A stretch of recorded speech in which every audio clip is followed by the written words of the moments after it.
يا جماعه اللي عنده اي نقطه او عنده اي حاجه بالدور، خلاص كله هيتكلم. لازم بتوع الازهر يتكلموا والمواطن العادي يتكلم مش بالركبه. ودلوقتي بالدور حضرتك بالدور الانتخابات بالدور حضرتك بالدور. انا مش حاسس انا هتكلم. لا مش بالدعاء بالعافيه، انا مواطنه مصريه ولازم كله يسمع. انا مش حاكم اسم حد، احنا الطبقه الصامته اللي محدش بيسمعنا. لازم كلكم تسمعونا زي ما بتسمعوا الاخوان والحزب الوطني، وتسمعوا اي سلطه هنا تسمعونا.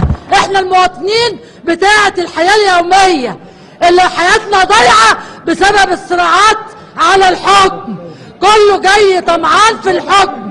حكم ايه والبلد ضايعه؟ لا، اللي بيحب البلد يناقش ثلاث ملفات اللي بنتكلم فيها دلوقتي: ملف الاخوان المسلمين، وملف المسيحيين، وملف الفساد، وملف العشوائيات. دول الاربع مشاكل اللي تتكلموا فيها. وبعدين الانتخابات النيابيه ما ينفعش تبقى في سبتمبر، لسه الشباب الثوره ما عملش احزاب، والاحزاب القديمه لسه ما اتكونتش. ما ينفعش دلوقتي الاخوان المسلمين يسيطروا. عندكم ميليشيات عسكريه يا اخوان يا مسلمين، لما تشيل الميليشيات العسكريه تخشوا الحكم وتتكلموا.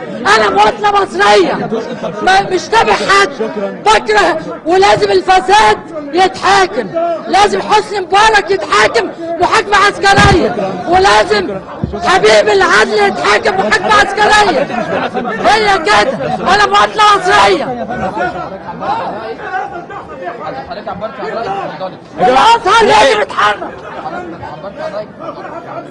شكرا يا اخوانا، شكرا.